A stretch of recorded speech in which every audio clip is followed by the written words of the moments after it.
Olá, bem-vindo a mais uma aula de aquecimento para a jornada Enfermagem do Trabalho na Prática.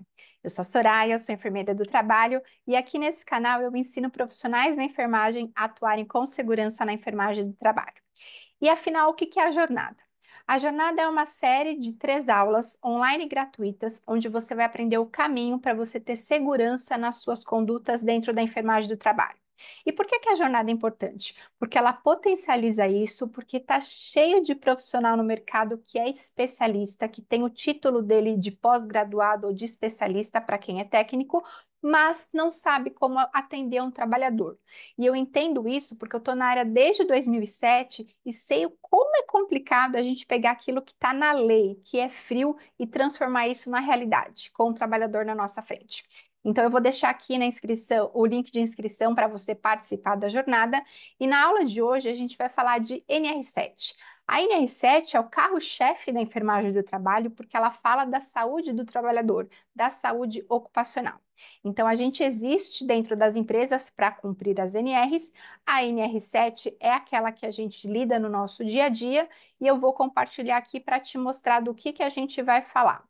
Deixa eu subir minha tela para te explicar direitinho.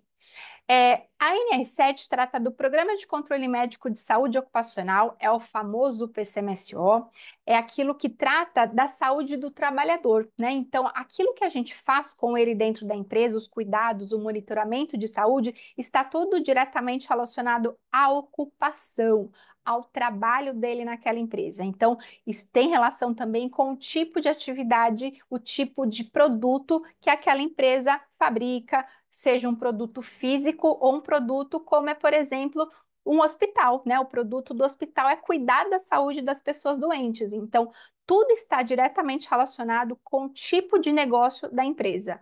A empresa pode ser da indústria, a empresa pode ser um hospital, então não importa o segmento da empresa, o que importa é que ela precisa fazer a norma acontecer de uma forma personalizada de acordo com a realidade dela, certo? E hoje, propriamente dito, eu quero falar sobre as diretrizes. Vamos descer aqui a tela. Diretrizes, né? O que diz a norma sobre diretrizes? O PCMSO é parte integrante do conjunto mais amplo de iniciativas da organização no campo de saúde de seus empregados, devendo estar harmonizado com os dispostos nas demais NRs. Então, as NRs, elas conversam entre si. O PCMSO ele tem que refletir uma realidade de monitoramento, de prevenção, com base nos riscos mapeados naquela empresa. Por isso que tem que ser personalizado. Então, por isso que as normas elas se conversam entre si, né? E o que são diretrizes do PCMSO? Como é que a gente traduz o que a lei traz de uma forma muito fria para o nosso dia a dia? Eu vou te dar exemplo de cada uma dessas diretrizes. Primeira, rastrear e detectar precocemente os agravos relacionados à saúde relacionados ao trabalho.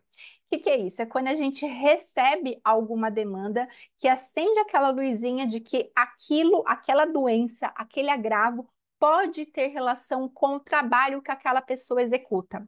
Sabe quando a gente recebe um atestado e aí muito comumente as empresas elencam um grupo de CIDs que são aqueles que acendem esse alerta para a gente ter mais cuidado?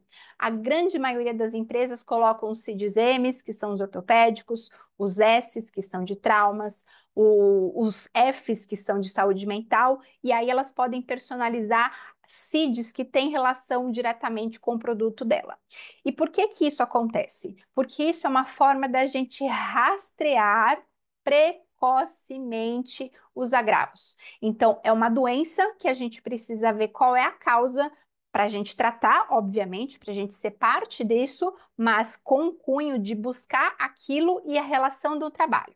Então, a gente faz isso com qualquer doença, mas quando tem relação com o trabalho, tem alguns desdobramentos, né? Então, se for uma doença ocupacional, por exemplo, vai ter que abrir uma CAT. Por isso que é importante que a gente tenha esse olhar de cuidado preventivo. Depois aqui diz, detectar possíveis exposições excessivas a agentes nocivos ocupacionais. O que é isso? Quando a gente percebe que, por exemplo, o uso de um EPI está desconfortável, está causando alguma alergia, por exemplo, imagina só um operador que está num setor que tem ruído, lá é obrigatório ter o uso do EPI, do protetor auricular, e ele está com alergia. Ele vai conseguir usar o protetor? Ele vai conseguir se concentrar para trabalhar? Será que ele vai trabalhar de fato? Será que ele não vai precisar colocar um atestado? Então, a gente precisa detectar possíveis exposições excessivas a agentes nocivos, que é aquilo que existe no ambiente, e também como parte aquilo que protege ele desses agentes nocivos.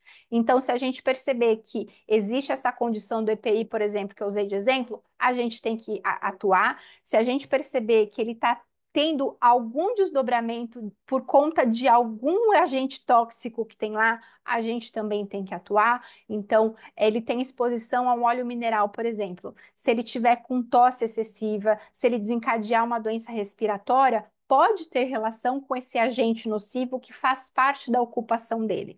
Então, qualquer queixa que a gente tenha dúvida de que possa ter relação com o trabalho, a gente precisa acompanhar.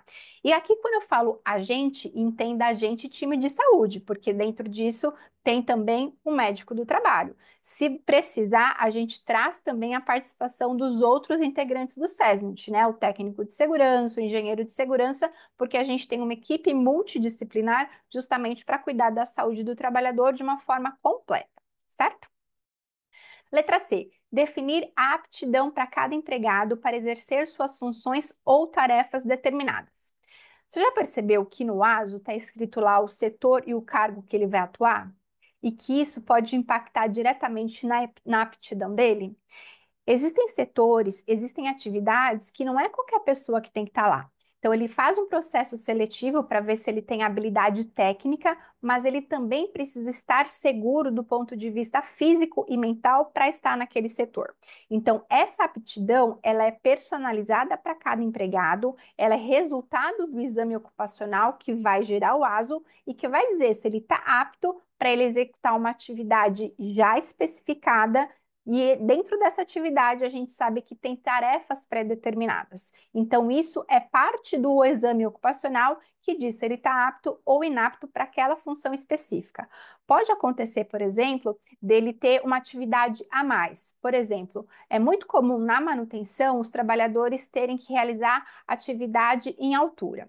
Então, ele pode, de repente, ter uma limitação física que, tecnicamente, ele pode trabalhar em bancada, no solo, mas ele não pode trabalhar em altura. Então, essa condição de trabalhar em altura não vai ser, ele não vai estar apto, mas ele vai estar apto para fazer as outras atividades que são em solo. Então, essa condição, essa avaliação só é determinada através de um exame ocupacional. Letra D. Subsidiar a implantação e o monitoramento da eficácia das medidas de prevenção adotadas na organização, né? Então, o que são medidas de prevenção? É tudo aquilo que a gente usa para antecipar alguma ocorrência. Por que as pessoas usam EPI? Para preservar a saúde e se antecipar numa doença. Então, quando a gente fala em prevenção, é tudo que a gente já conhece e que de alguma forma a gente pode evitar. E aí, a gente pode trocar a palavra subsidiar por ajudar. Fica mais fácil assim, quer ver? Ajudar a implantação e o monitoramento da eficácia das medidas de prevenção adotadas na organização. Então, a gente é parte desse processo. Pode ser não só na implantação, mas no acompanhamento, no monitoramento daquela medida. Pode ser uma medida específica da empresa, pode ser uma medida que venha por força de lei, de norma. Então, a gente é parte desse processo que inicia, né? E ele pode ter um acompanhamento, ele pode ter um monitoramento. Letra E. Subsidiar análises epidemiológicas e estatísticas sobre os agravos à saúde e a sua relação com os riscos ocupacionais. Um exemplo fácil aqui é quando a gente faz análise dos atestados que a gente recebe. Se a gente faz a leitura estatística de um período e a gente se concentra num grupo de doenças, por exemplo, a gente vai ter dados que vai permitir enxergar se aquele agravo, se aquela doença tem relação com os riscos ocupacionais ou não. Existem doenças que são comuns de uma época do ano, existem doenças que podem acontecer por conta de um acidente, né? Então, se a gente tem lá um atropelamento, a gente tem uma doença instalada que a pessoa vai ter que tratar. Foi um acidente que começou, mas ele vai ter um acompanhamento. Agora, aqui é específico dos riscos ocupacionais. Então, sempre que a gente tem dados que trazem informações que essa análise diz respeito aos riscos ocupacionais, a gente precisa ajudar a melhorar isso. A gente precisa ter esse cuidado com o trabalhador ou com o grupo de trabalhadores que a gente analisou e viu que estatisticamente está acontecendo com aquele grupo, por exemplo, e a gente tem que fazer alguma coisa para mudar isso. É um fornecedor de EPI que não está legal, um novo EPI, é o enclausuramento de uma máquina, é mais gente no setor. Qual é o agente que foi notado que precisa ser melhorado para um bom resultado, para diminuir o risco ocupacional? Então, é esse olhar que a gente tem que ter através de dados. Então, esse exemplo é fácil, é só a gente analisar os atestados e as queixas que a gente recebe no nosso dia a dia dentro das empresas. Letra F. Subsidiar decisões sobre o afastamento de empregados de situações de trabalho que possam comprometer a sua saúde. Então, a gente pode ter uma situação que, se a gente não fizer nada naquele momento, ele pode ter um agravamento. Por exemplo, lembra que eu falei daquele exemplo da alergia no EPI? Então, antes da gente ter uma doença instalada, a gente tem que tirar aquela pessoa dessa condição e fazer um tratamento. Então, a gente vai ajudar afastando o empregado daquela atividade específica para que ele não tenha um agravamento. Ele se curou daquela alergia, ele tem condições de colocar um novo protetor auricular, aí ele volta para a atividade. Mas a gente não pode permitir que aquele indício, né, aquele início, vire de fato uma doença instalada. Então a gente trata isso, a gente afasta da condição que está provocando aquele mal-estar, aquela alergia, e aí depois que a gente tem isso resolvido, a gente pode pensar em voltar à atividade com outras medidas, né? Então a gente não pode permitir o comprometimento da saúde dele. Letra G. Subsidiar a emissão de notificações de agravos relacionadas ao trabalho de acordo com a regulamentação pertinente. Aqui a gente está falando de notificar as doenças que a gente tem diagnosticadas como doenças ocupacionais, doenças do trabalho, mas também pode-se entender que a gente tem que notificar e emitir a CAT quando isso acontece, né? A gente tem que lembrar que tem o SINAM de acidentes de trabalho, então também é uma notificação que a gente precisa fazer o preenchimento. Letra H. Subsidiar o encaminhamento de empregados à Previdência Social. Então, a gente precisa orientar esse trabalhador que está sendo encaminhado ao INSS, porque precisa ficar afastado por mais de 15 dias para tratar qualquer doença. Vejam que ele diz que a gente tem que subsidiar. Então, a gente ajuda nesse encaminhamento. Acompanhar de forma diferenciada o empregado cujo estado de saúde possa ser especialmente afetado pelos riscos ocupacionais. Então, sempre que a gente vê uma necessidade a mais, a gente precisa atender essa necessidade de uma forma personalizada. Então, aquele empregado que tem alguma condição, que essa condição pode de alguma forma ser influenciada pelos riscos ocupacionais, primeiro que a gente tem que evitar essa exposição. E se houver essa exposição, a gente precisa rever isso, né? Tendo esse olhar especial que diz a norma, para que ele esteja num ambiente que seja seguro para ele, sem exposição de risco. Então, esse olhar especial é justamente quando a gente percebe que alguma condição do trabalho pode afetar a condição daquela pessoa, seja física ou mental. Então, esse acompanhamento diferenciado é justamente quando a gente percebe que essa pessoa em específico pode se expor a um risco, a um acidente, a uma doença evidenciado no ambiente de trabalho dele ou com a atividade que ele tem que exercer. Isso chega para a gente normalmente por demandas espontâneas no ambulatório, pelos gestores, né? Então a gente precisa fazer esse acolhimento no nosso dia a dia, ver do que se trata a situação que trazem para a gente e atuar com esse olhar quando tiver alguma relação com os riscos do setor que ele trabalha. Letra J. Subsidiar a Previdência Social nas ações de reabilitação profissional. Então, para quem não sabe, existe dentro do INSS um núcleo que cuida da reabilitação profissional e ela vai acontecer quando o perito do INSS percebe que a doença que está sendo tratada tem uma sequela que não permite ele voltar a fazer o que ele fazia antes do afastamento. Então, ele tem que ser reabilitado, ele tem que aprender um novo ofício, uma nova atividade, né? Então, a primeira fonte de busca desse treinamento pelo INSS vai ser a empresa. Então, o papel da empresa é ajudar a Previdência Social, o INSS, nos casos de reabilitação que são identificados pelo núcleo de reabilitação dentro do INSS. Subsidiar ações de readaptação profissional. Aqui é a reabilitação que vem do INSS. A readaptação profissional pode acontecer depois de uma cirurgia que o trabalhador faz e aí ele precisa ser readaptado na atividade dele. Pode ser depois de um acidente, seja ele qual for. Pode ser de uma doença ocupacional, que aí a gente precisa ver, olhar para esse trabalhador no sentido de que ele não tem condições de fazer a mesma atividade, então a gente faz uma readaptação para que ele execute a mesma profissão, mas de uma forma adaptada para que ele consiga ser produtivo. L. Controlar a imunização ativa dos empregados relacionada aos riscos ocupacionais sempre que houver recomendação do Ministério da Saúde. Sempre que a gente for falar de vacina, não invente a roda. Vai lá no calendário vacinal do Ministério da Saúde, e aí a gente sabe que pode ter algumas mudanças de acordo com a região do país, mas olha o que o Ministério diz que é obrigatório. Esse é um norteador oficial daquilo que vai ter que constar no PCMSO e que está relacionado com a atividade da empresa. É toda empresa que vai ter que fazer vacina? Não. Lembra que eu falei que tem que ser personalizado para o negócio da empresa, né? Para a atividade fim que ela executa. Então, existem empresas que esse item não é aplicável, mas existem outras que é aplicável, e aí esse controle precisa existir e ele tem que prevenir doenças que são já mapeadas de acordo com a atividade.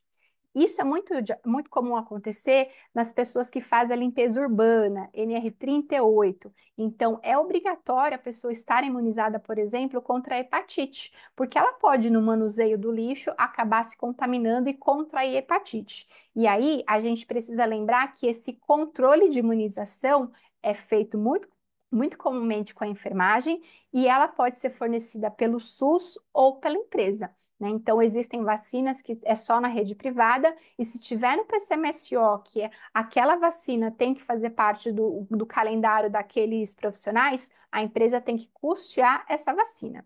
Então, existe o calendário do Ministério, que é o norteador, nem tudo vai ter no SUS, e aquilo que for identificado que precisa acontecer para proteger a saúde do trabalhador, a empresa precisa comprar essas vacinas e viabilizar a aplicação. Seja a gente da enfermagem do trabalho, seja a clínica que está fornecendo a vacina, quem vai fazer o gesto vacinal, o ato de aplicar a vacina, não tem problema. Mas a gente dentro da empresa precisa fazer o controle ativo dessa imunização, para que não tenha ninguém com vacina atrasada.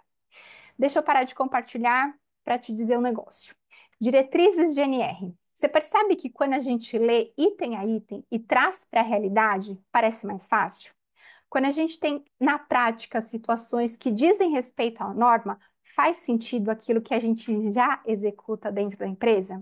Quando a gente sabe o que a gente está fazendo e o porquê está fazendo, a gente ganha confiança, a gente tem clareza, a gente entende o porquê. É o fazer sabendo o que está fazendo, não é fazer por fazer.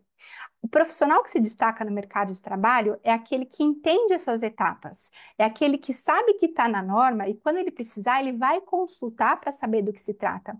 Ninguém precisa decorar a norma, mas aquele que está para fazer por fazer, ele vai pegar um atestado, lançar no sistema para o trabalhador não ter falta e guardar.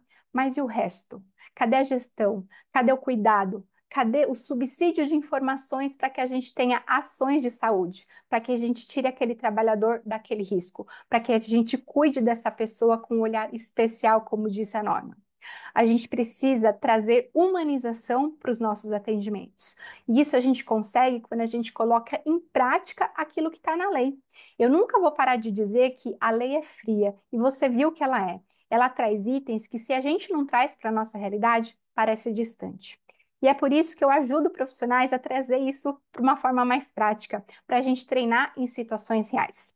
Então, se você quer continuar aprendendo comigo, se inscreva para a Jornada Enfermagem do Trabalho na Prática e você vai ver outras situações que vão potencializar o seu crescimento. Aliás, você vai saber o caminho para você construir uma carreira sólida dentro da enfermagem do trabalho, porque você vai ter conhecimento e segurança para atuar em qualquer empresa.